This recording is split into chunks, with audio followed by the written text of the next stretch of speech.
Today, what we're going to be talking about is we're going to be talking about the powerful connection between your mindset and your morning routine. And I'm going to give you an assignment at the end of this training. Tomorrow, we're going to build on this. So this entire week, what we're going to be talking about are the components to your morning, because your mindset and having a powerful mindset and being deliberate about what you're going to think about and what you're not going to think about, it begins the moment you wake up. And believe it or not, how you wake up, not when, but how you wake up, and the first few things that you do in the morning will dictate your mood for the rest of the day, which based on science is going to impact your productivity, and it's going to impact how you feel about your life. And it will also impact your mindset for the rest of the day. And that's why now that we've done in days 1, 2, 3, 4, and 5, we've done foundational training. You've learned a tremendous amount about how your brain works, about your default network, about how to be a deliberate thinker. You've spotted your limiting beliefs. You've learned how to think this, not that. You've started the skill and the practice of the skill. Remember, it's a process, not an event, to be a positive thinker. You've started practicing catching your limiting beliefs and swapping from that default way of viewing the world and thinking about yourself and choosing deliberate thoughts. Now let's talk about physical habits that you can adopt that are very simple, that will be life-changing, because they will impact your ability to be in control of what you're thinking and to be deliberate. And that begins with how you wake up. So let me talk about the morning. You can think about your morning routine and whether or not you even have one in the exact same way that we think about the brain. You're either defaulting to something that you've always done that may no longer serve you, or you're getting deliberate and choosing to do something that's more positive and powerful because you deserve it. And that starts with your morning routine. So if you're the kind of person where the alarm goes off and you hit the snooze, and then the alarm goes off again and you hit the snooze, and eventually you roll out of bed and you step into your day and you maybe drink a big dark cup of coffee and you skip breakfast and you skip exercise and you're tired. If that's how you start your day, your mindset is going to be impacted by that. If your alarm goes off and you immediately reach for your phone and you start scrolling through Instagram while you're in bed and looking at Facebook, and you are putting all kinds of stuff in your brain that triggers FOMO, that triggers insecurity, that triggers anxiety, that is going to impact your mindset for the rest of the day. And so starting tonight, I want you to take control and be more deliberate about your habits in the morning. And what we're going to do this week is we are going to build, based on science, the most powerful morning routine that you could possibly have. Sorry, I'm just moving this around so that the Instagram channel is brighter. The most powerful morning routine that you could possibly have based on science. It's super simple. It will help you become a more deliberate and positive thinker. And I'm going to walk you through step by step. And you're going to be doing this with more than 230,000 people around the world. So what is the assignment tonight? The assignment tonight is very simple, and you're going to hate it. You're totally able to do this, and most of you are not going to. You're going to let your limiting beliefs and your default mode of thinking stop you from making this simple change. And the thing that I want you to do tonight, this is your assignment. This smartphone right here, I don't want it anywhere near your bedroom. Your assignment is when you go to bed tonight, you are to plug your smartphone in outside of your bedroom. If you live in a studio apartment, put it on the other side of the room. I don't want this phone anywhere near where you sleep. And there's a simple reason why. You're addicted to it. And if it's next to you while you're sleeping, as soon as you wake up, without even thinking, the default mode of your brain will mindlessly reach for this, and you will lie in bed and you will look at your phone. And when you do that, you are putting in garbage into your brain before you even get out of bed. If you wake up anxious, if you wake up overwhelmed, if you wake up feeling like you're losing some imaginary race, if you wake up and you feel dread, if you wake up and feel negative or exhausted, I'm telling you, this is the reason why. And if you want to have a positive mindset this year, and you deserve to, then you also have to get very deliberate about your habits and about your morning routine in particular, because how you wake up matters. How you wake up determines your mood. How you wake up determines on your phone. Hold on, IG is pausing a lot. Hold on a second. Let's see here. Yikes. All right, hold on a second, IG. I'm getting a lot of, let's get on Wi-Fi. Rendezvous. Let's see if that works. Looks like I'm on. Let's go back to Instagram. Okay, let's see if that works. Is that better, Mandy? Thank you for your patience, by the way. Normally, our streams are not as spotty, but when we started this program, I knew that I was going to be traveling 24 out of the 35 days that we're broadcasting live, and tech can be a challenge. And so for those of you that have been hanging in there on Instagram, if it's spotty, jump over to Facebook Live, jump over to YouTube, jump over to Twitter. We're streaming on all 4 platforms at once. And we will also email you a link to this video, which is one of the reasons why, if you haven't yet, sign up for melrobbins.com/mindset reset, because we curate all this information for you and we tee it up for you every day. So thank you for your patience as I am broadcasting from my parents' place. My mother's 70th birthday is tomorrow. And for those of you that are just tuning in because the stream has been dicey, we're talking about the powerful connection between your mindset and your morning routine. In fact, I would say it's not even powerful, it's critical. You cannot have a positive, in control mindset if you don't have control of your mornings. And it makes a lot of sense from a common sense standpoint, right? If you wake up and you're behind the ball, and if you wake up and you've got your phone in your face and you're not even out of bed yet, and you're looking at everybody's perfect life on Facebook and on Instagram and on Twitter, or you're reading the news and getting stressed out, you're absolutely, positively not going to start your day off right. So the assignment that I have for you is a very simple one, and it's one that you're going to be tempted to ignore. Do not ignore this. Tonight, when you go to bed, you are to put your phone as far away from your bed as you possibly can. If you have a bedroom, get your phone charging outside of your bedroom. Turn the vibration off, and you can turn the ringer on. And here's why. I know many of you are single parents. I know many of you have jobs where people need to get a hold of you.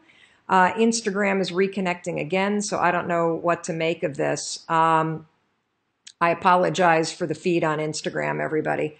But if you start your day by looking at this, your mind is hijacked and you're going to be playing catch up all day long.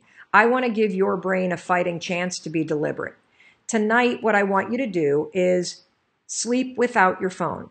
Plug your phone in outside of your room. And then when you get up, you're going to notice something. You're going to notice that you automatically reach for your phone. Your phone's not going to be there. You see, we're setting a trap. We're setting a trap so that you don't fall into the default mode of laying in bed and looking at that thing. I want to give you a chance to catch your thoughts. I want to give you a chance to do a couple things in the morning based on science that will give you control over your day, that will boost your mood, and that will help you develop a much more deliberate and positive mindset. Today, what we're going to cover is we're going to cover the powerful connection between how you wake up and your happiness, your mindset, and your ability to be a deliberate thinker, okay? So there's a massive connection that is well established in neuroscience, in all kinds of research studies around the world by people a lot smarter than me, that there's an undeniable connection between your happiness, your productivity, your sense of control, the mindset and mood that you have all day long, and how you wake up. Notice I didn't say when you wake up.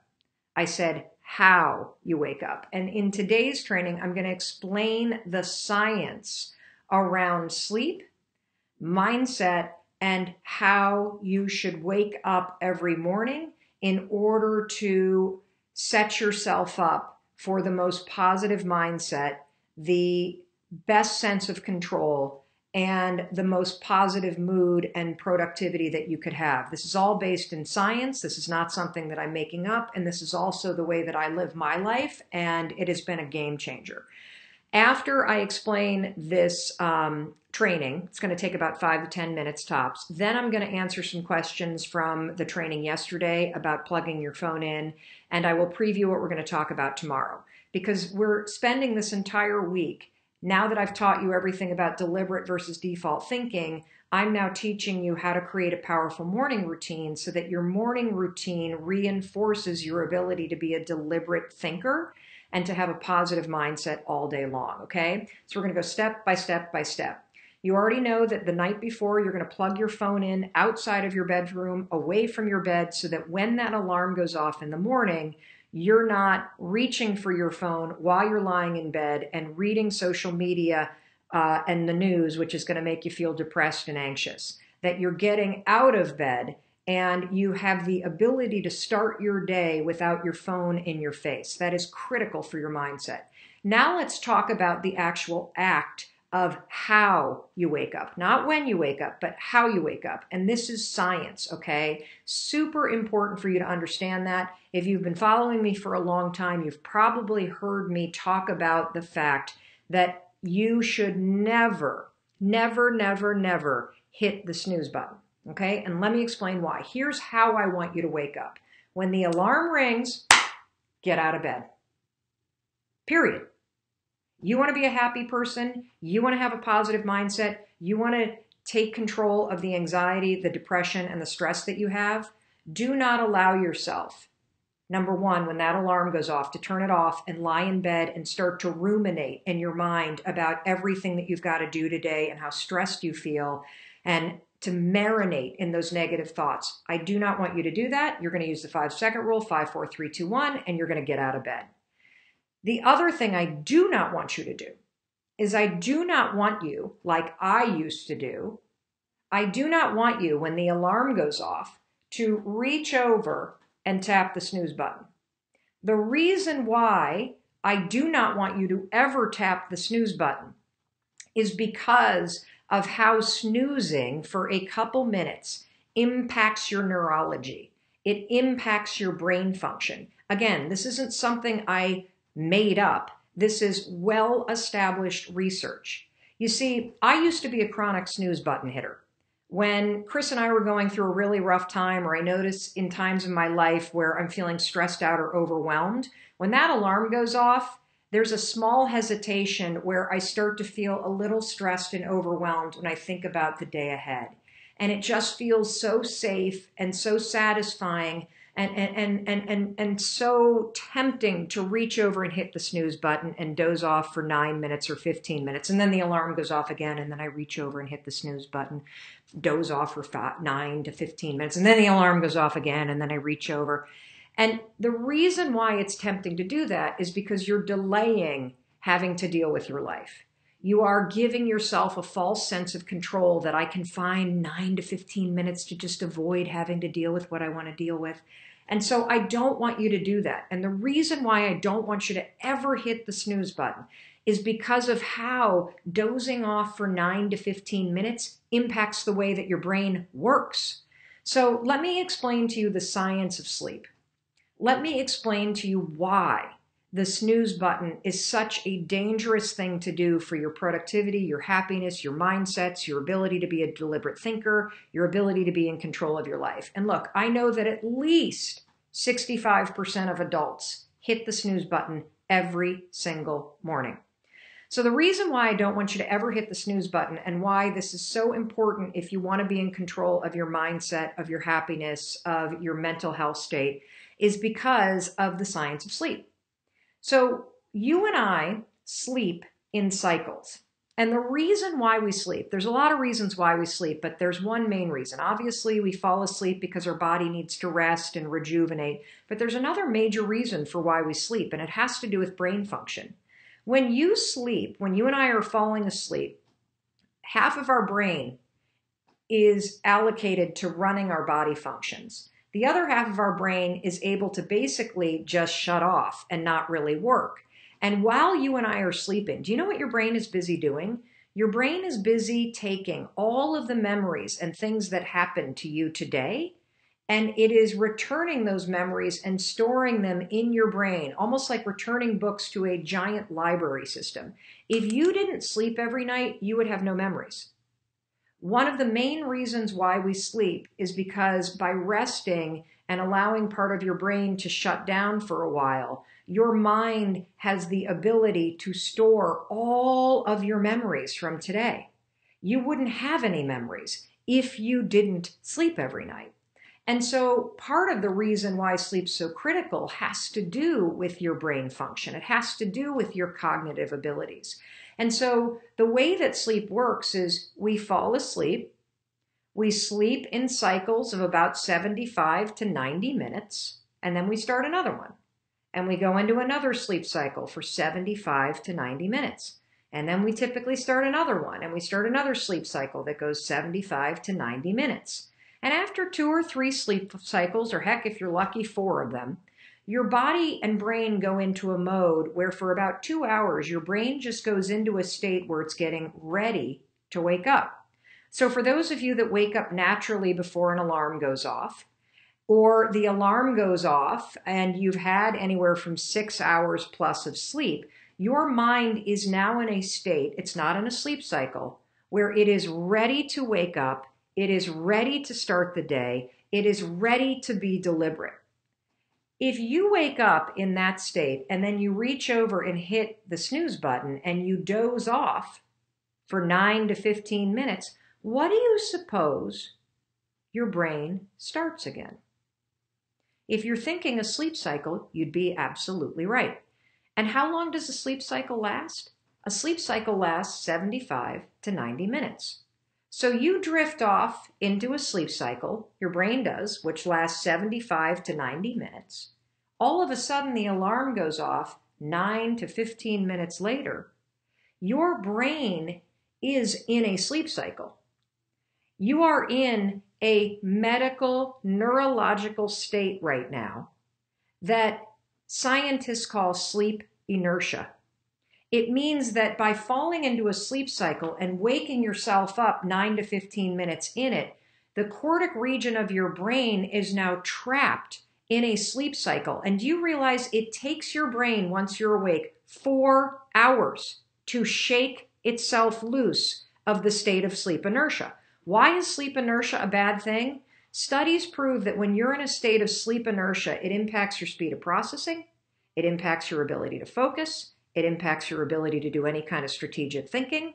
So for you, if you're a chronic snoozer like I used to be, and you sleep and then the alarm goes off, then you hit snooze, then you drift into a sleep cycle, then the alarm goes off, then you hit snooze, then you drift into a sleep cycle, and then the alarm goes off and you get up, your brain, you know how you say when you're a snoozer, you're always like, I didn't get any sleep, and you feel so groggy and tired, and you keep saying, I didn't get enough sleep last night. I didn't get enough sleep last night. Guess what? Has nothing to do with how much sleep you got.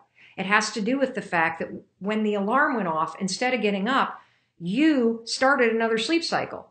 And then when the alarm went off 15 minutes later, you woke yourself up, and now your brain is trapped in a sleep cycle. You're in a state of sleep inertia. It has nothing to do with how much sleep you got. It has everything to do with how you woke up. You literally have screwed yourself over. And so here's the deal. Here's one more piece of proof I can give you. You know how on the weekends or on a day that you're not working, the alarm goes off and you decide, oh, I'm just going to turn the alarm off and I'm going to snooze for a minute. You don't turn on the snooze button. You just turn the alarm off. Have you ever noticed when you go back to sleep on your own, how long do you normally drift off of sleep for?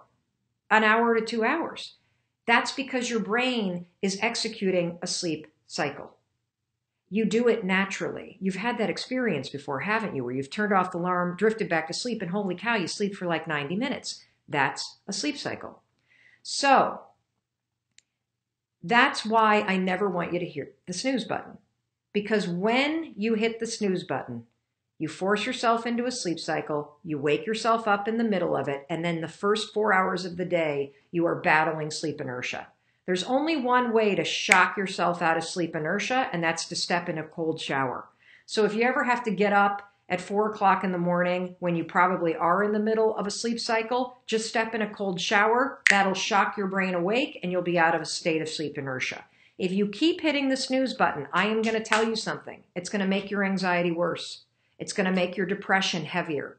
It's going to make your attitude negative. It's going to make your ability to focus harder. It's going to make your ability to be deliberate harder. And the simple solution is to force yourself out of bed. So, building on yesterday, last night, what you did is you plugged your phone outside of your bedroom so that when you wake up in the morning, your phone is not within reach and you don't grab it, setting yourself up for success. Today, we're now going to do the wake up challenge. So today, here's your assignment. Tonight, when you go to bed, let's build on this. You're going to plug your phone in outside your bedroom and you're going to do the phone challenge so that the phone is nowhere near you. Tomorrow morning, when that alarm goes off, use the 5-second rule. Do not reach for the snooze alarm. You're going to go 5, 4, 3, 2, 1, and you are going to get out of bed. If you have to wake up very early, hop in a cold shower. It'll snap you out of it. That's all I want you to do for today. I want you to take the no phone and add in the no snooze button challenge. And I want you to notice how different you feel. I want you to notice if you're a chronic snooze button hitter.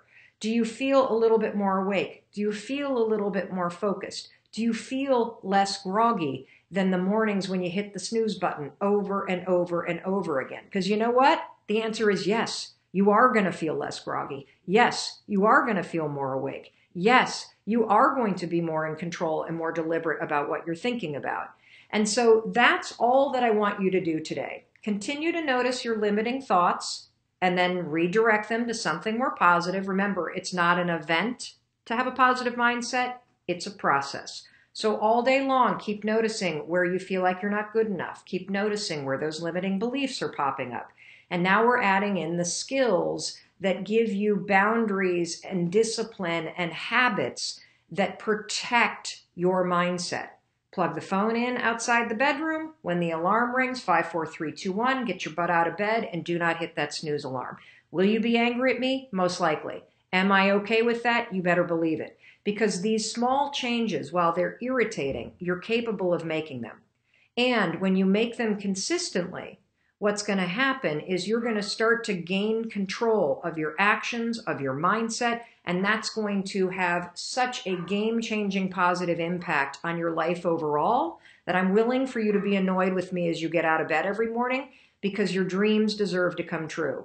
And you deserve to live without anxiety. You deserve to live successfully with depression. You deserve to feel less overwhelmed and less stressed out. And it all comes down to these teeny tiny little tweaks that you're making all day long. I'm not going to think I'm not good enough. I'm going to think I'm willing to try. I'm not going to think nobody likes me. I'm willing to tell myself that the people that are around me love me. I'm not going to think I'm an imposter. I'm willing to think through hard work I can learn anything. By making these small changes, you will change absolutely everything when you're developing new habits, learning new skills, and acting with courage. So this entire program, every single day, you're learning new things in order to help you take control of how you think, and that's going to change your life. So today, we are building on the critical connection between having a positive, deliberate, healthy mindset and how you start the day and what your morning routine is. By way of recap, we've already covered why the number one thing about your morning routine is that the night before you plug your phone in outside of your bedroom, you can leave the ringer on, turn notifications off. If somebody needs to reach you, they can call you, but otherwise you're going to bed. That's number one. Number two, the second the alarm rings, you are to wake up. No hitting the snooze button. Yesterday, I explained in great detail the scientific reason why you do not want to hit the snooze button. And the fact that based on research, it is medically proven that when you hit the snooze button and doze off to sleep, you put your brain in a state of sleep inertia, which impacts your ability to focus, your ability to be positive, your ability to process information for up to 4 hours. That is why it is critical. And step 2 of your morning routine is when that alarm rings, you 5, 4, 3, 2, 1, use the 5-second rule and get out of bed. Now, number 3, that's what we're talking about today. The third piece of your morning routine is that for the first 10 to 30 minutes of the day,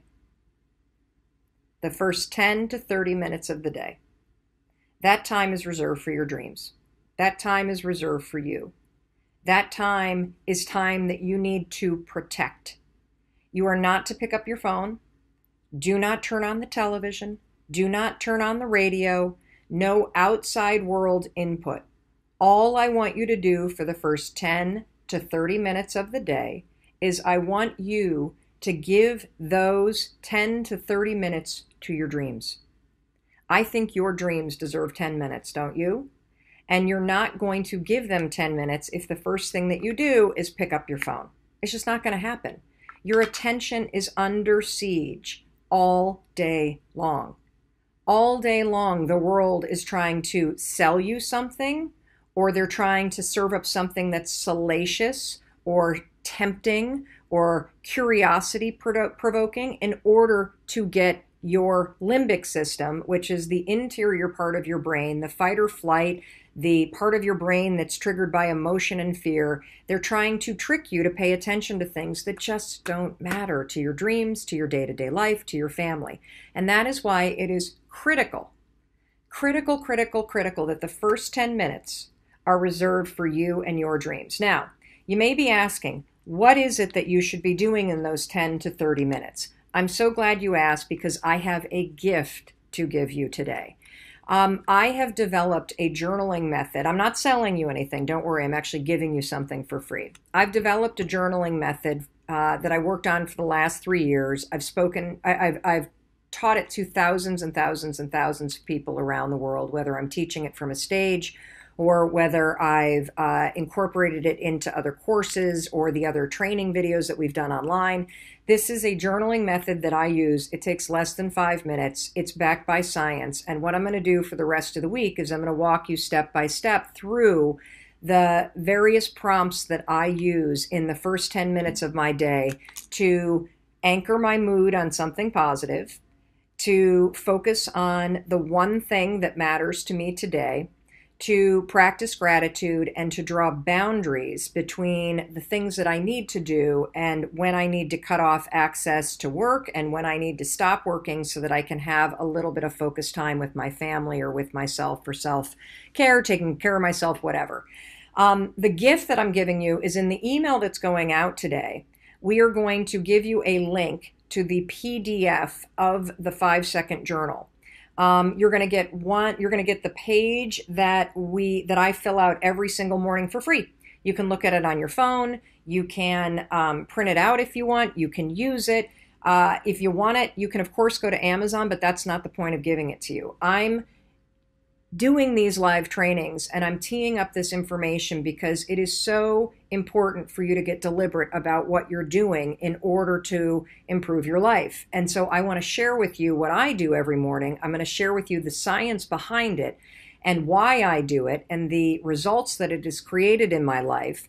And I'm going to give you a free template to use so that you can try it out too, so that you can think and be more deliberate about what you're doing. That's the entire point of this, because the morning routine's only going to work if you make it yours. If you are a shift worker and your morning routine begins at midnight, all of these same principles apply.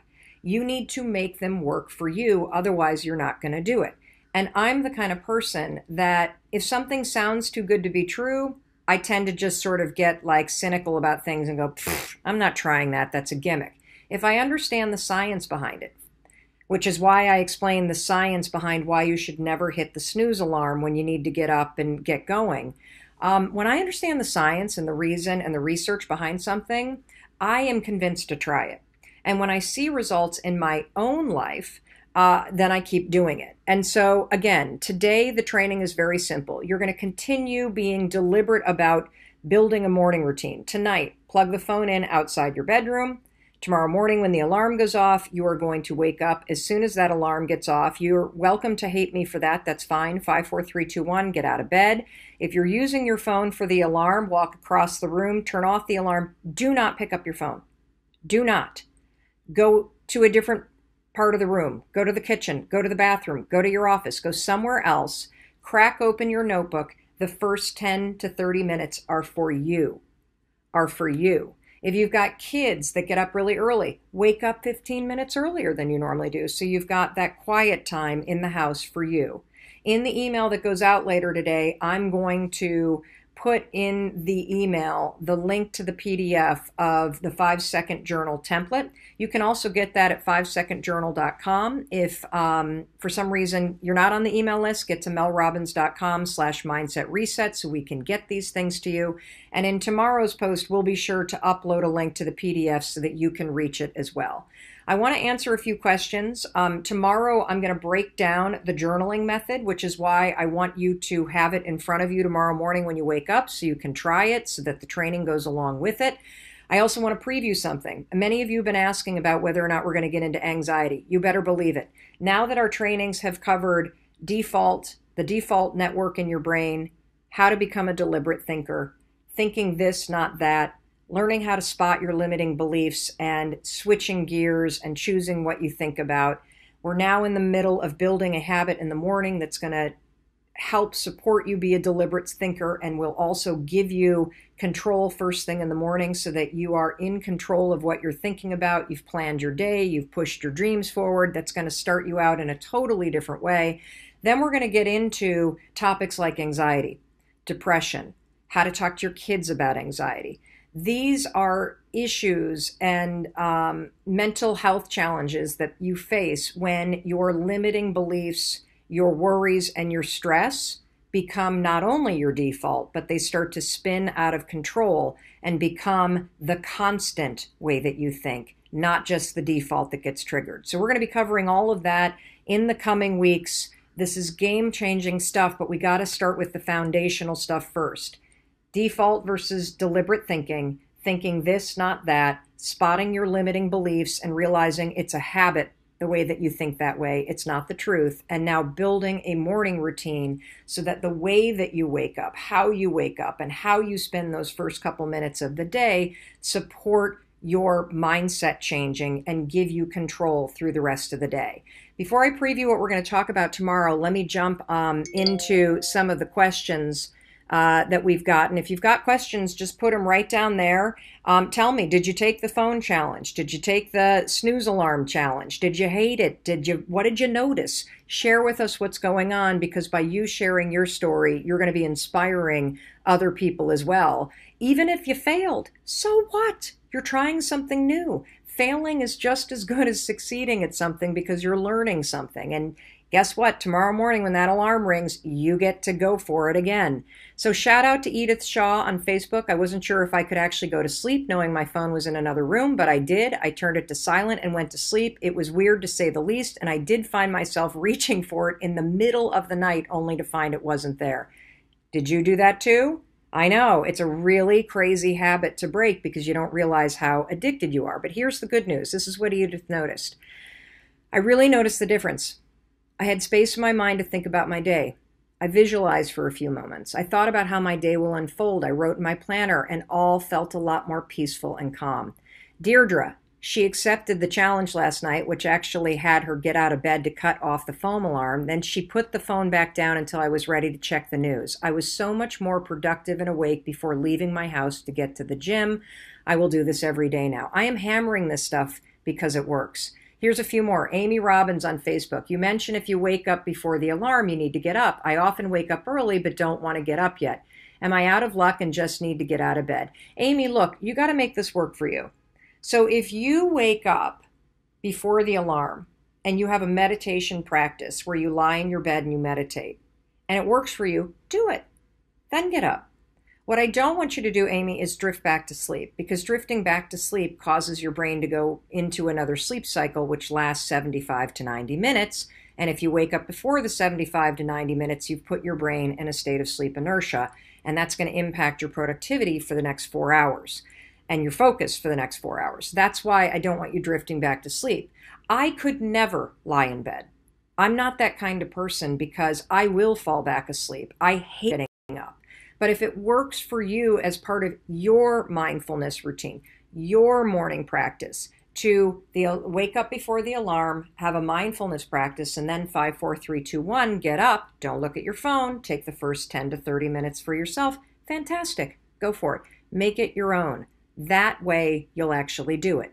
Jane Harmon McFarland on Facebook. I start work at 6 a.m. every day and the alarm is set for 5:50. Do you just suggest that I wake up earlier, or can I do dream goal time before bed? I really want you to do it when you wake up. I would wake up earlier, Jane. I would wake up at 5:30, and here's why.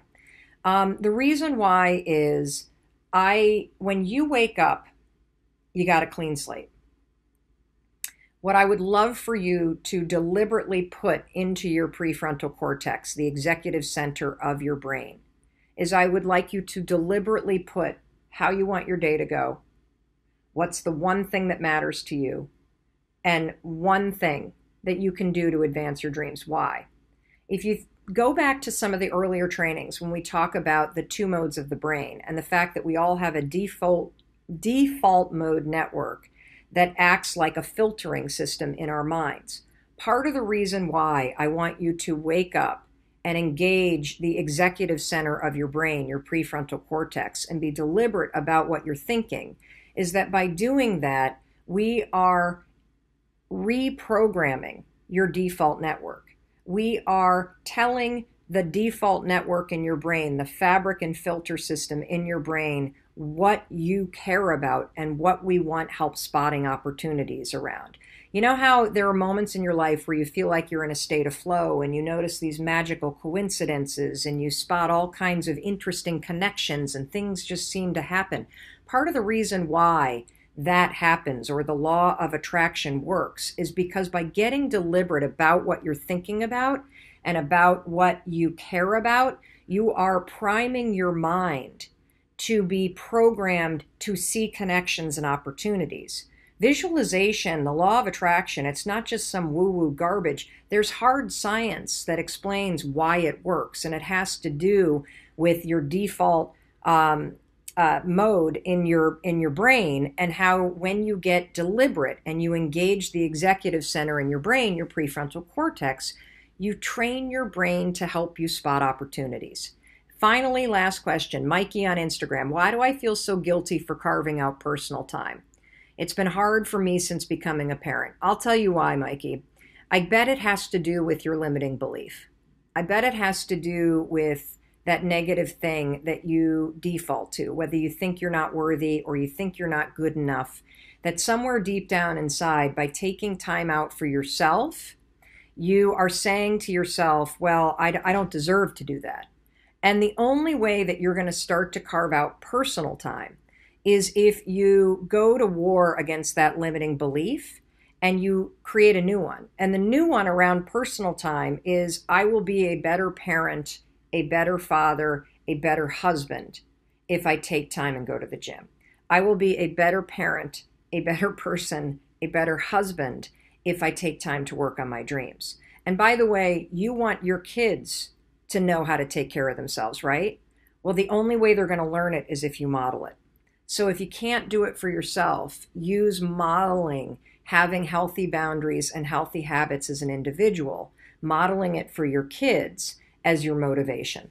All right, I got to hop because there are 1,500 people in a ballroom downstairs that I need to give a speech to.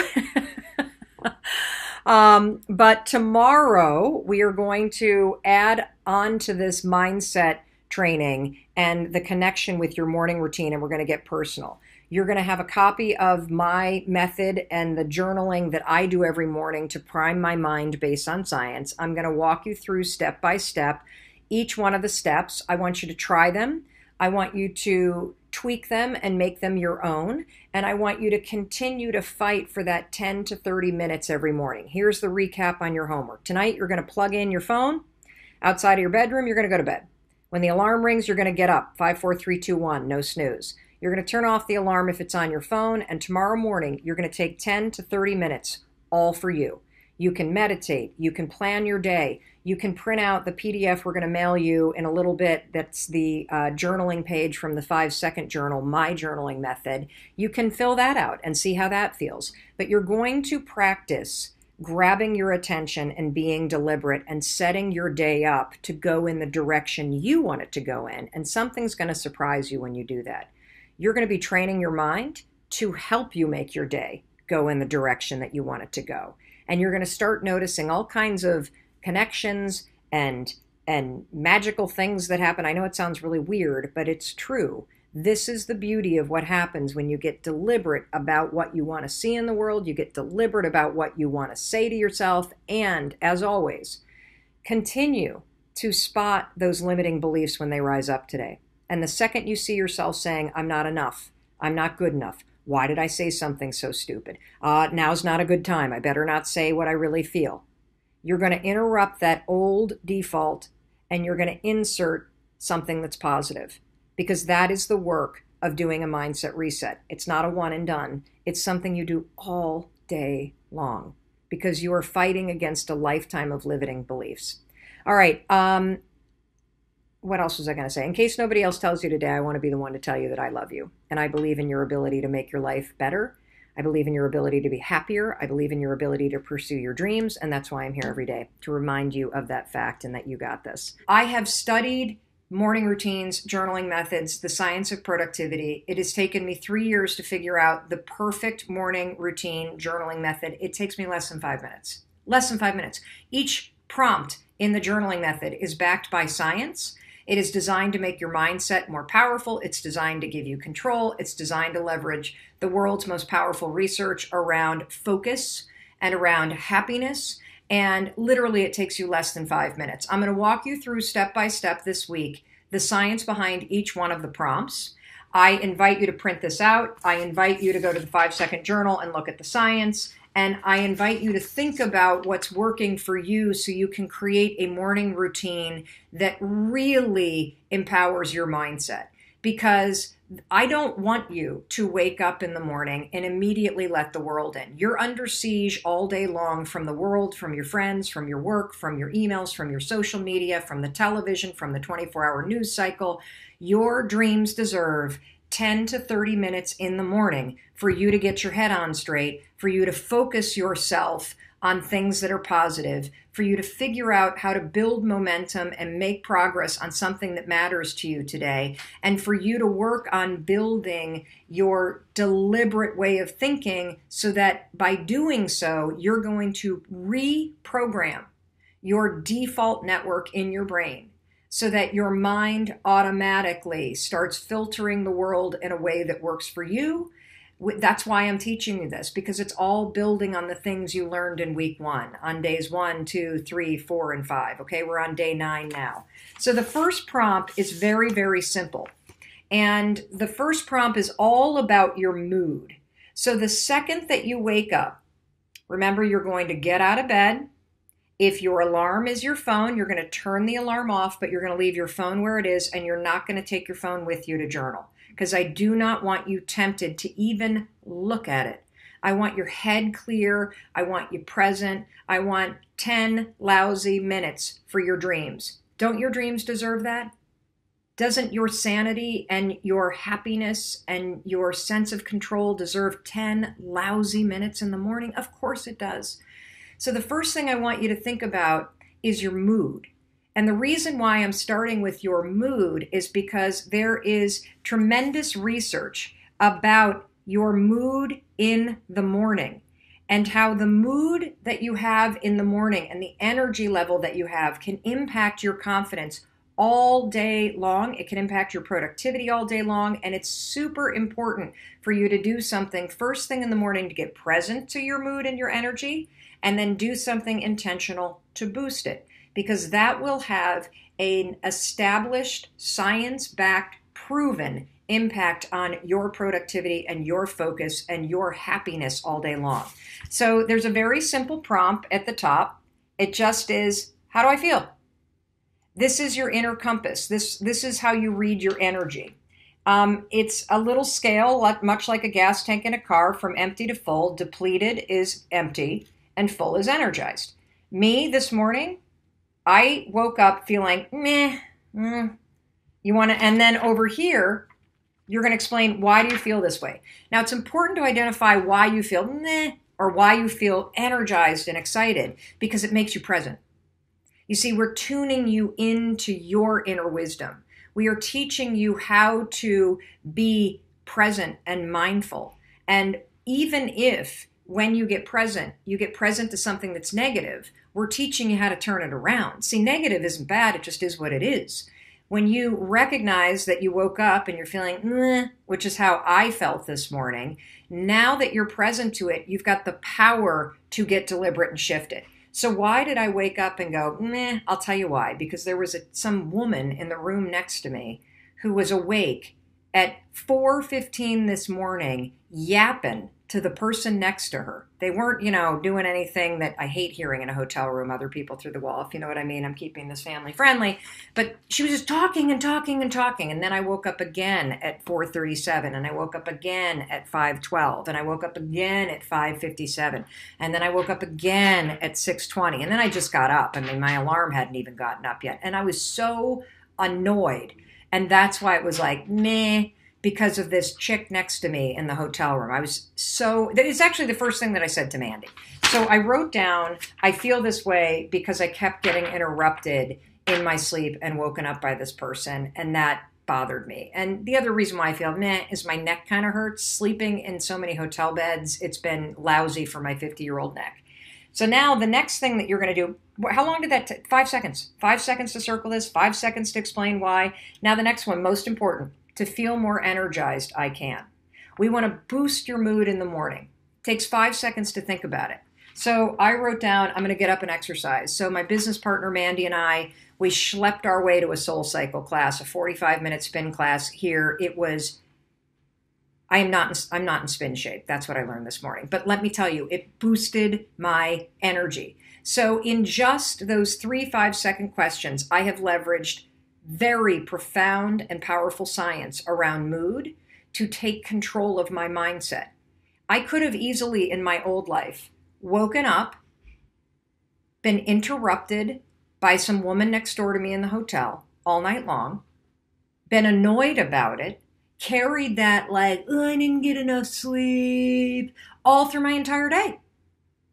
All through my entire day. How many of you have done that? You got a lousy night's sleep, or somebody interrupted you when you're sleeping in a hotel, like what happened to me, or the dog barked and had to go out at 3 o'clock in the morning, or maybe one of your kids came home after a night of partying and then you were upset and you had to deal with that. And then you went back. And so you wake up and your mood is lousy. And then all day long, you basically make one moment where you wake up in a bad mood become a bad day. You're not going to do that anymore. That's the power of a mindset reset, and that's why you're going to start with mood when you wake up. Now, today we are building on your morning routine. We have already covered in week 1, default versus deliberate thinking. We have already covered, this is driving me nuts, this little line here. I think that's a little bit better. We've already I'm sorry. For those of you on Instagram, you can't see that there's like a lightsaber going through my face on the Facebook broadcast, but whatever. If I get closer, maybe that'll work, because it is driving me bananas. This is what it's like to live with ADD. We have already covered deliberate versus default thinking. We've covered the science of visualization. We've talked about how to spot limiting beliefs and how to become the kind of person that when you notice that you're thinking this and it doesn't serve you, that you deliberately think that something that is positive, that is a story about you. I want to tell you something. Just this morning, I was talking to one of my favorite people, and she has the exact same story that I used to have, that she's a bad person. And so consequently, she sees evidence all over the place for where she's bad. And she's going through this big breakup right now, and the person that she is breaking up with, basically, while the breakup process was happening, he basically said to her, in a number of different ways, you're a bad person. push the button, push the button, push the button, push the button. We all have buttons that anybody or anything can push. And that's why it's so important, if you have limiting beliefs from your past, that you change them. Because if you tell yourself that you're a bad person, you will see evidence that you are. And more importantly, you will also start to act consistently with a bad person. And here's the truth. You're not a bad person. My friend is an amazing person. I'm an amazing person. And so it is critical for you to take control of your life and of your thinking. And it starts with the story that you say about yourself. And so we were talking this morning about how in this next chapter post-breakup, the most important thing to go forward with is the belief and the deliberate thinking that you are a good person. Look for all the good things that you do. Look for the people that are around you that do love you deeply. Look at how compassionate you are. Look at the little changes that you're making. Look at the little wins all day. Look at how helpful you are. Find the evidence, and it's going to make it easier and easier and easier for you to continue to be deliberate about what you're thinking about. So we've already covered all this. You can go back and review all the videos on our YouTube channel or our Facebook page anytime that you want. Anybody can sign up for this, melrobbins.com/mindset reset. I want to give some shout outs to some people because I cannot believe how many people are changing their lives. Let me stop that. I actually can believe. I can believe how many of you are changing your lives. And here's why. It took me about 45 years to really seriously start to go to work on how I think, to dismantle the limiting beliefs that I have. And when I did, it was such a profound, game-changing level of personal development for me that I know personally how it can shift the ground that you're standing on when you shift the thoughts that you're thinking. And so I'm not surprised. I'm not surprised that if you're actually trying the micro things that I'm telling you to do every single day that are building not only on decades of science and research, but they're building every day on one another. We started out with thinking habits, and now right now you're in the middle of a training about your morning routine. And I'm going to get to that in a minute. But when you make these tiny changes, particularly about how you think, it will change everything about your life because you don't realize it.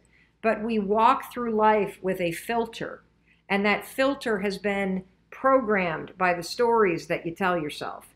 And the filter reinforces the stories because that filter that you see the world through, wouldn't it be nice if we just saw the world through glitter? This filter that you have, if it's negative about yourself, you're only going to see negative things, and you're only going to have negative things come in. And when nice things happen to you, you're not going to believe that you deserve it. So it's essential that we identify the filter that you see the world through and we remove it. And we put something that's clear and that's amplifying and that's positive in its place. And one of the things that's really important in addition to the mental habits is your morning routine. And the reason why your morning routine is so important is because it's the start of your day. If you wake up and think crappy thoughts, you are setting the table to have that continue. And so I am training you to take control of your morning, and it begins with what you do as soon as you wake up. We've already covered why you should leave your phone in the outside of your bedroom at night. We've already covered the science behind why when the alarm gets up, you need to get up. You should not hit the snooze button because it puts you in a neurological state called sleep inertia that impacts your focus, your happiness, your mood. We have also talked about the fact that your dreams are worth 10 minutes. I actually think they're worth an hour, but most of us only have 10 minutes before the chaos begins. So I want you to find 10 lousy minutes for your dreams every morning. So after you turn off your alarm, you get out of bed, do not look at your phone. You go straight to a spot and you take this little template that we gave you for free. Just go to melrobbins.com/mindset reset. You can also find this, by the way, at 5secondjournal.com. So on the website 5secondjournal.com, you will find not only this downloadable template, but you're going to find a ton of videos about the science behind the journaling method I use, the science and research that's very recent about productivity. And today we're going to talk about my most favorite piece of research, and that comes from Harvard Business School. and it's called the progress principle. So I'm going to walk you through my journaling method. This is the one that I did today. Oh, you can't see it on Instagram. Hold on a second. There we go. And so today in my journal, first of all, we covered this yesterday, really important for you to start with assessing your mood. And the reason why we want you to assess your mood is because research proves that your mood first thing in the morning impacts your level of productivity, your sense of focus, and your happiness all day long. So super important as a mindfulness act to wake up and tune in and ask yourself, well, how am I feeling? Am I depleted or am I energized? In yesterday's video, I shared that I kind of circled this near the depleted end, the meh kind of end, because somebody had kept me awake in the hotel all night. Well, today I'm really good. And the reason why I'm really good, and this is probably too much information, is because I'd been kind of backed up after our holiday trip to Tanzania, if you know what I mean. And so yesterday, the train finally got moving again. And so I feel really good. I'm also home so I can cook dinner for the family. And I was able to drop off my son and pick up my son. And that just makes me feel really, really good.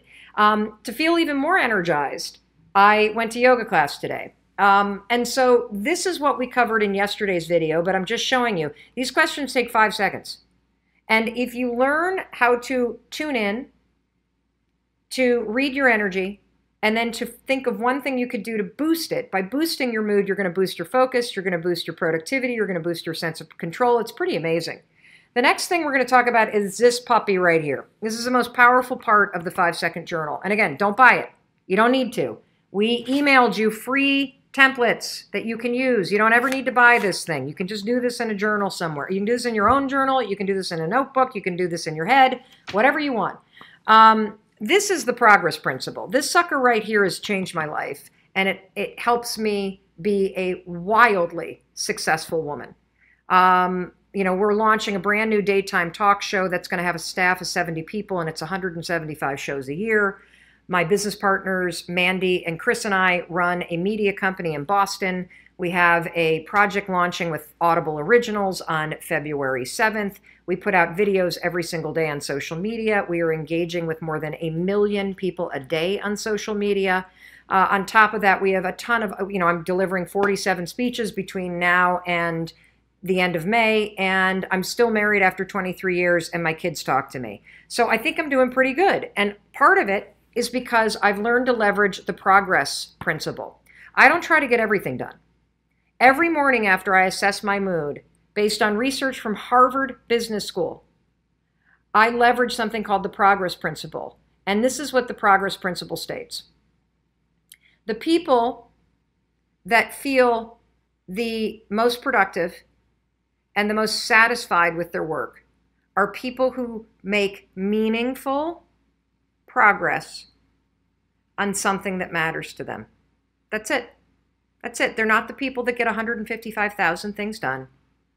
The progress principle states that if you make little progress every single day, just incremental steps forward on something that matters to you, you will be more productive, you'll be more satisfied, you'll be happier, you'll be more fulfilled, you'll be more present. And I got to tell you, based on personal experience, this has been a game changer for me. So today, my top project, this is my top project. Brace yourself, because it's not that ground shaking. My top project today was simply to brain dump in one place all the loose things that I want to make sure are getting done in our company. That's it. All the projects that that's it. That was just the top project that popped into my mind. Then you're going to say, this project matters to me. Why? Well, it matters to me because it stresses me out when I feel like there are loose ends to things and when I feel like I don't know what's happening. And so I need to do this for me. What's one small action I can do to move forward? One small action, you want to see how incremental this is. The only action that I committed to taking today, based on the progress principle, was to carry my 5-second journal around so that I could use the other side to brain dump the things that I want to make sure that I'm capturing so I can go over this list with the team. That's it. That's it. And I've been brain dumping things as they come up. And there's not as many loose ends as I manifest in my head. But the good news is I'm making progress. I feel accomplished. I feel satisfied, and so will you. So all I want you to do today is I want you to continue everything that we've talked about. The kind of training part is over. We're trying to keep these training modules around 10 to 15 minutes. So the training part's over. Out of service to you, let me do a recap of what I want you to do today, and then I'm going to do some shout outs and I'm going to answer a few questions. So by way of recap, what is your assignment? Well, your assignment always and forever from this point forward, when you do a mindset reset, it's not an event, it's a process. It's something you practice all day long. The moment you notice that your thoughts are drifting to something that's not serving you, you're going to get deliberate and you're going to direct your thoughts to something that are positive. That's something you're going to do all day long. Visualization, also something that's super important.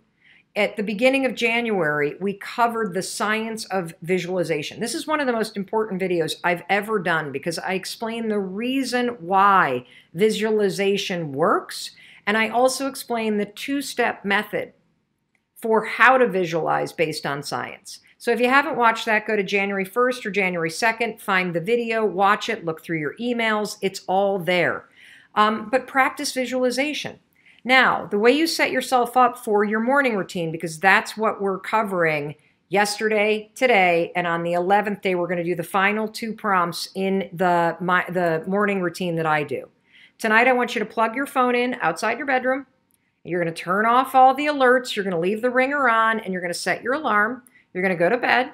When the alarm goes off, no snooze button. Get up, turn off the alarm, and then go take those first 10 minutes of the day, and you use them to create a powerful morning routine to help you get focused, to help you think positive things, to help you identify your priorities, and to help you make progress on your dreams, something that matters to you. I invite you to use the one that we emailed to you, the 5-second journal method. You're going to assess your mood, and you're going to do the progress principle. You can also move down to the other final prompts. I'll be explaining those in tomorrow's training. If you want to include visualization in your morning routine tomorrow, fantastic. If you have time to do a little micro exercise, fantastic. If you want to add in something else like 5 deep breaths or go walk the dog in the woods, whatever works for you, because if it works for you, you'll do it, okay? I'm trying to get you to become more deliberate about the way you're waking up and what you're thinking about and how you start your day so that you can figure out the best way that works for you. And so we were talking, and you said something really interesting about morning routines. So tell me what happened. Well, so I've been doing Spring It On, which I've been loving. And, you know, last week did a little friend cleanse. Yep. In a good way. Yep. And, you know, this week is all about the morning routine and the evening routine. And I said, I feel like I have morning routine envy. Now, how many of you have morning routine envy? That you read about all these influencers and these famous people and their fabulous morning routines with the infrared sauna and the meditation for 45 minutes and the vegan macrobiotic blue algae whatchamacallit thing. And I feel like I was like, oh, I get to see Mel. Maybe she'll just tell me what to do. I'm going to tell you what to do. Yeah, I feel like I need to know because I feel like I've listened to friends. I've tried a couple of their, and I do this and I put my and have gratitude. And I think you really do need to do what feels most organic to you, but my instinct is to reach for my phone. I mean, that's honest. How many of you, are you somebody that the second that you wake up, you know you should practice gratitude, but you feel a little eye roll about that. You know you should exercise, but you just don't want to because you're not a morning person. And your first instinct is to reach for your phone. If you can relate to this, put your hands up. Put your hands up. Yep, okay. So here's the thing about morning routines. I think morning routine envy is a real thing. Mm-hmm. And I do believe that a lot of people lie about their morning routines. I think lying about your morning routine is a real thing. I think pretending you have the perfect morning routine is a real thing. I'm about, when I'm home, I'm almost 80% in my morning routine. Mm-hmm. I get it done because it's super simple. Right, so I mean, I think I need a simple one. Yes. And when I'm traveling, I almost never get the whole thing done because there's too many excuses. I am in a different time zone. What's wrong? You're looking at me. Oh, Megan gave me a look. No, I have an itch in my ear. Oh, you have an itch in your ear? Jeremy's going to get it. Thank you. And so I think the key to having a morning routine, and morning routines are critical, because how you start your day has a massive proven impact on how your day turns out. There's one piece of research that I think is really profound, and this comes from Sean Anker. I talked about this yesterday, but I'm gonna tell you this too, Susie. If you consume 3 minutes, just 3 minutes of negative news, of negative television, of negative emails, maybe stressful emails from work or stressful texts from friends, you have more than a 50% chance 8 hours later to say you had a bad day. And the reason why is because of what consuming that kind of information does to your mind. It literally sets your mind up to be on the lookout for things going wrong. And so the reason why a morning routine is actually so important is because, number one, it determines what your priority for the day is. And we also know, based on research, that your mood in the morning, it impacts your productivity all day long. For sure. So here's what I do. Then this will get rid of your morning routine envy, because you have a 14-year-old son. I do. So my mornings are different every day. Okay. Like sometimes getting him off to school, or sometimes I have an early job, or sometimes, so it's not like, oh, every day and then I have to be at work by 9, and that's just not my real life. Yeah, that's not my real life. That is not real life. No. I don't think that's Okay. anybody's real life at this Fair. point in the world, right? But we look at other people's morning routines and are like, how do you have 2 hours to do all that? I'm sorry. Unless you live a fantasy life. Well, I do have fantasies of like, oh, I'm gonna wake up and get into down dog, and then I'm gonna, like, it's like I have fantasies of that. I do. I love that. Okay, I do too, and none of those fantasies come true. No, because I'm not in the mood. Oh, good. Okay, so there's major takeaways today. First of all, if you're not getting your morning routine done, it's too complicated. Secondly, if you're banking on your mood being the motivator, you've already lost, because you will actually never be in the mood to get out of a warm, cozy, awesome bed. And thinking that your mood is what you need first is why most of us fail. Okay. You have to make a decision, because you know that even though it's painful to get out of bed, and even though it's painful to not reach for your phone, you have to make a decision that you're not going to, because of the impact it's going to have on the rest of your day. And so there's only one thing I want you to do. Okay. You ready? Tell me. When the alarm goes off, you're going to get up. Yep. Okay? And then do you use your phone as an alarm?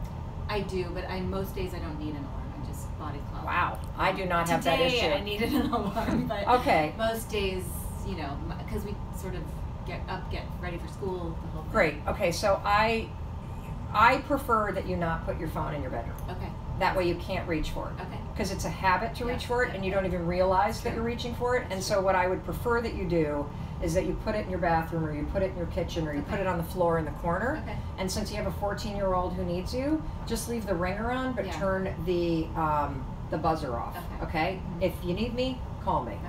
He will text you in the middle of the night, but he probably won't call. Right. Well, you know what I'm he saying? can also walk down the Yeah, hall. you can walk down the hall. Yeah. Okay, great. So, so that's what you're going to do. You're going to get up, and then you're going to do something that I call self before sell. Okay. I want you to let's start with 5 minutes. Okay. Just 5 minutes. Because you can find 5 minutes even if you have a 5 a.m. wake-up call to Yes. go do an early makeup appointment, right? Or brows appointment. Yeah. You're going to find 5 minutes for self before sell, wherever my cell phone cell, we're going to use this as a cell phone. And the reason why I want you to do that is because I want you to take 5 minutes, make your cup of coffee, and I want you can either do a gratitude practice where you literally just write down 3 things that you're grateful for. Now here's a trick about gratitude. Writing down what you're grateful for doesn't work unless you do it this way. Because if I ask you what you're grateful for, everybody says the same thing. I'm grateful to be alive, I'm grateful for my health, and I'm grateful for my family. And that's so generic that you're not retraining your brain. Right. You've got to add in the because. Right. I'm grateful for X because. Okay. And the added detail will make you change up what you say, and it will also train your mind in a way that's more detailed, so it actually has a lasting impact on the way that you view the world. So you can either do a gratitude practice, or you can do what I do. Sitting for all this? Wherever you want. Okay. Away from your phone. Not in bed? I'd prefer you get out of bed. Yes. Good question. Get out of bed. I would prefer you actually get up and move away from your bedroom. Okay. And just start your, like, you can be making a cup of coffee as you're doing this. Yeah. Here's what I do. The thing that I ask myself is, what is the one thing that matters most to me today? And when you ask yourself that question, you've now just set your number one priority. It could be that you make it to your son's whatever, theater show, right? It could be that you do a great job at the 11 o'clock appointment. It could be that you spend 30 minutes working on something related to your mobile brow service, right? What's it called? Flybrow. Flybrow, here in LA, Flybrow. There And you San go. Francisco and New York. And San Francisco and New York, Flybrow. Little entrepreneur right here. Awesome. It could be that you're just going to find 20 minutes to really work on, I don't know, you're going to do a Google search and see what other brands are doing. Just one thing. I only want you to think of one thing. Okay. And what you're going to be leveraging is something called the progress principle. Okay. It's a piece of research from Harvard Business School. Okay. And people that focus on one thing that matters to them every day, the reports around how much momentum it creates, you're more than 60% more likely to actually get that thing done. Oh, I love that. And more importantly, it gives you control before you let the world in. Yes. This is so manageable. This is good. Yes, see, that's the thing. It has to be manageable or you won't do it. Right. That's why I'm not putting downward dog in. Yes. That's why I'm not putting in, if the gratitude thing is not your thing, don't do it. But the gratitude thing feels the most organic and like believable. Okay. And all the other things Yeah. I thought about. Yeah, so all I want you to do, what are you going to do? Give me just the simple steps that you're going to start doing as your 5-minute morning routine. Well, I'm going to put the phone not next to my bed. I'm going to get up, and while I'm doing other things, possibly spend 5 minutes thinking about the one thing I intend to do that day. That matters to That you. matters to me. Yes. Okay? And by doing that, putting yourself before yourself, when you think about it just from a common sense standpoint, what does that mean about how you are starting your day? I'm prioritizing me. Boom. That is the most important thing that you could do in your morning. Mm-hmm. The most important thing is that you prioritize yourself, because we know once you pick up your phone, your entire day is hijacked and gone. That's true. Yes. And also emails are like for other people responding to this email. Yes, absolutely. The high five habit goes all the way down to the core of who you are and how you treat yourself. And when you become a human being who has compassion for yourself, who likes you, it won't matter what happens out there. Yeah. Because everything in here is healed and taken care of. And so, like, somebody can say to me, I don't love you anymore. I don't like you. It'll sting, but it doesn't change the fact that I still like myself. Because I practice and demonstrate it. That's the difference. Yeah, and that's, I think, the hidden magic in the high five habit is, because I've been trying it the last few days, right? And what did you experience? It is powerful because... Well, walk us through. Like you're standing at your bathroom sink. Yeah, and walk us through your experience. Well, first of all, you have to take a pause from your life. Whatever you were going to do, it requires an intentional pause to go, no, I'm going to now do this action for myself. And I've got to say, before I tell you how it went, I think it would have been very different for me a few years ago, because I feel self-compassion, not seeking your worth from outside, from other people, from download numbers, likes, what people say about you, which was a huge part of my life. Mm-hmm. I feel that having put a lot of that to bed now and really feeling that I actually like the person I see in the mirror these days. So I kind of feel 5 years ago, I would have had a different experience with it, but it was still powerful because you are just looking at yourself and you're putting your hand on the mirror. And I think what it is, it's just that pause, that moment of seeing me. Like you are seeing yourself. Mm-hmm. And like, I don't know, obviously as a guy, what do? We're often looking in the mirror. We might be looking at our beard as we're shaving, right? Yeah. But you're not looking at your eyes, Mm-hmm. right? You're just looking at, I need to shave. I missed a bit here. Let me get rid of that. And then you crack on, right? Or you look at your face and your hair, but you're not really looking at yourself. Right. You're seeing your silhouette. You are seeing yourself, but you're not seeing yourself, if that makes sense. Yeah. And that's what I think was really powerful, was that it's just another, like, I feel it's just another tool now, which is going to take me all of 2 seconds, if that's 5 seconds tops. It's not as if I don't have time to add that in. There's no harm in adding it in. And frankly, I like adding it in. It makes me feel good. It's like, and I think it's what you say, it's the action. Yeah. You don't have to say anything if you're not in the mood to say anything. I don't want you to say anything, actually. And the reason why is the neuroassociation. So, what do you mean by that? Well, here's what I mean by that. So, when you high five someone else, what does the action of a high five communicate? It's just a universal symbol of, you got this, I see you, you're great, we can do this. It depends on the situation, but it's a good feeling. It's a mutual sort of validation type experience. Tell me about the London Marathon and getting high fives. Oh, I mean, what did a stranger's high five mean to you? It just gave you, like, and that's the key, it's strangers, right? You don't know them and they're looking at you and you're looking at them, or maybe you're not even looking at them. You just went through, you give a high five. It's like you've taken a shot of feel goods. It's validation. It's like, hey, you know what? We're in this together. You're standing at the side cheering, I'm running. But at that moment, it was like common humanity. It was like, there was no animosity. And actually, this kind of one of my big learnings from the London Marathon actually was, and it relates to this, I think, is that that's kind of who we are.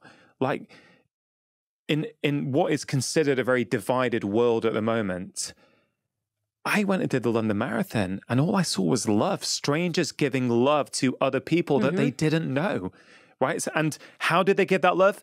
Through cheering, but more often than not, with a high five. Correct. It is a universal symbol of encouragement, of love, of celebration. And the neuroassociation, whether you live in a culture where you've been high-fived or not, the neuroassociation is still there because you have seen them in sport. Yeah. You've seen them in marathons. You've seen teachers give them to kids. So your brain has a lifetime of programming in your subconscious that is triggered by this action. It is neurologically impossible to high five yourself and think you're a loser, you failed, I don't like your face. Your brain will not allow you to do it because the neuroassociation is so entrenched.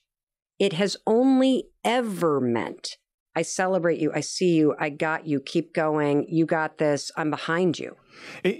As you say that, Mel, it makes me think of gratitude, because when we are feeling grateful, we can't feel down, we can't feel anxious, we can't feel annoyed with ourselves. And in some ways, this is kind of gratitude for ourselves. Correct. Because the thing about gratitude, which obviously has tremendous, demonstrated, proven benefits in your life, most of us are grateful for things outside of us. Yeah. What I'm teaching the world to do is to unlock neuroassociation in your mind and in your nervous system and aim it back at yourself.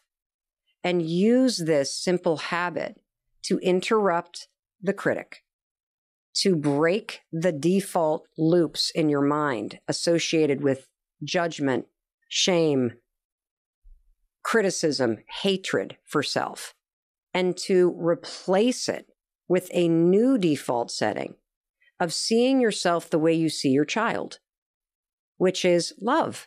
Yeah. Like, my kids do stuff that piss me off all the time.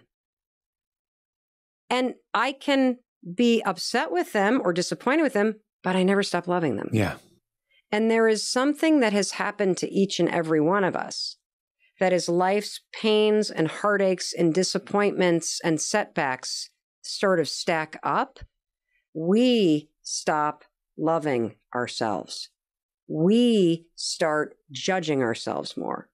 We start condemning ourselves more. We start rejecting ourselves more. We start trying to seek somebody else's love and approval in order to fill up this well inside of us that we've been digging because we've been rejecting ourselves. And so, you know, it's so powerful because the action alone is what communicates it. If you're looking at yourself and you raise your hand on your hardest days, what the high five says is not, yeah, I'm amazing. Like, this is not going to turn you into a narcissist. This is grounded in compassion. Yeah. This is basically saying, I see you. You're right. This is hard. And you know what? You can do this. And I'm going to be here. And I've got your back. And when you send yourself into your day with that physical action, it leaves an imprint in your mind and spirit. Now, there's a couple reasons why. I don't even write about this part in the book because I didn't know this until I started doing podcasts for the book. Yeah. So Dr. Amen told me, who's, you know, one of the leading experts in the brain, that one of the reasons why you feel better when you do it, no matter how terrible of a morning it is because your brain has always given you dopamine when somebody else high fives you. Yeah. So these sorts of gestures are rewarded in the brain. So when you simply high five yourself, your brain doesn't distinguish between me high fiving me and me high fiving you. It just sees, oh, I know what that is. Drip, dopamine. Oh, I believe in that person. The second thing that happens is that your body is hardwired for celebratory energy. This is that electricity that's in the walls that has a switch that you can turn on and off. And so, you know, for example, when you cross the finish line of the London Marathon, what do you instinctively do? High five someone. Yeah, and raise your hands, right? When your favorite team scores, raise your hands. When you yell surprise at a birthday party, you raise your hands. When you say hello, you raise your arm. When you go to high five somebody, you raise your arms. When you hug somebody, you raise your arms. This is wired through your entire body. And normally we give that celebratory energy to other people or things. Yeah. I'm here to tell you, when you high five yourself, you flip the switch. You flip the switch and give yourself a little bit of that vitality that's coursing through you to help you move into your day. Yeah, I see it as almost like it is about the high five, but it's not in many ways as well, because it's like if you're going down a road and the high five to yourself sets you off on a different path for the rest of that day compared to had you not done it, right? 1,000% right. So let's just use a great example that everybody can latch onto. Sport. Yeah. So if a team is about to play the championship in the league, right? Yeah. And they're the underdogs. What is the best way to send the team into that game? Is it to beat them down? Oh, you did a terrible job on the London Marathon. You're going to face plant in New York. Oh my God. And I saw your split times. We're fucked. No, that's not the best way to do it. But that's what we do to ourselves. Correct. Correct. And so I'm here to say, you don't have to say anything because you're not going to believe it. So we're going to cheat this. We're going to circuit your feelings. You're bypassing Correct. words. It's like when you take like this ridiculous example, but it's like when you take a B12 supplement, but you take it sublingually, so it dissolves. So you bypass having to go into the gut, through the liver, and then you get it straight in. Correct. And it's got that feel to me. 1,000%. And so you send yourself into the game of life with that sort of optimism, with that resilience, with that compassion. And, you know, look, some days you're going to laugh. Some days you might cry. People report some days you're going to just feel a little bit better. And some days you're going to high five yourself and laugh out loud from the dopamine and walk into your boss's office and ask for that raise or quit. Because you're going to remember that no matter what, you're going to be okay. You're going to remember that no matter what, you got your own back. You're going to remember that it doesn't matter if nobody says great job at that presentation that you worked on, because you can walk into the bathroom, as people have written to us, having practiced this. Hey, I did a presentation at work. Nobody said a damn word. The old me would have walked into my cube and cried and thought I was getting fired. I knew I did a good job. I walked into the bathroom and high-fived myself. Your kids can stick this in their back pocket. And it's a way to reset yourself when you start going down that negative road. And why is this important? It's important because the high five is not going to remove poverty. It's not going to remove discrimination. It's not going to remove diabetes. It's not going to remove the fact that somebody just said they want to divorce you. It's not going to remove all of the trauma. It doesn't change those things. It changes you. Yeah. And it changes your relationship with yourself and your ability to believe that through your actions and your attitude, you can move the needle on those things. Yeah, I love that last point, Mel, because the similarities between the way you talk about this and the way I've been talking about certain behaviors and 5-minute habits for years, they are so connected. And one of the things I often say, and I want to just acknowledge you for what you just said, it's not going to change your life situation. You know, if you're in poverty, you're still going to be in poverty, but you're going to be a different person. You're going to be better able to face the stresses that are in your life. Yes. And I think this is such an important point, right? Because I have said this before on the show, but I always think it's worth reiterating that a lot of people feel that self-help or wellness is the preserve of the wealthy and the middle classes. But actually, habits like this, yes, they'll help someone who's got a ton of money in their bank accounts, because a lot of people like that are racked with self-doubt on the inside as well. But it's also going to help someone who is in poverty, or a single mum who's working 2 jobs and has got 3 kids and is really struggling. That little micro moment each morning where she sees herself in the mirror, she signals to her brain that she is worthy, that actually she's a human being with real feelings, and for all her qualities and all her, you know, all the great things that she's doing, that has power, right? Oh my God, it is amazing free. power. It is free. There's not a single person pretty much who is listening to this or watching this right now who couldn't just either pause or at the end go, all right, I'm convinced, Mel. Like, I'm going to give this a go. I'm going to give this a go. Yeah. Hey, it's Mel. Thank you so much for being here. If you enjoyed that video, by God, please subscribe, because I don't want you to miss a thing. Thank you so much for being here. We've got so much amazing stuff coming. Thank you so much for sending this stuff to your friends and your family. I love you. We create these videos for you, so make sure you subscribe. Mwah.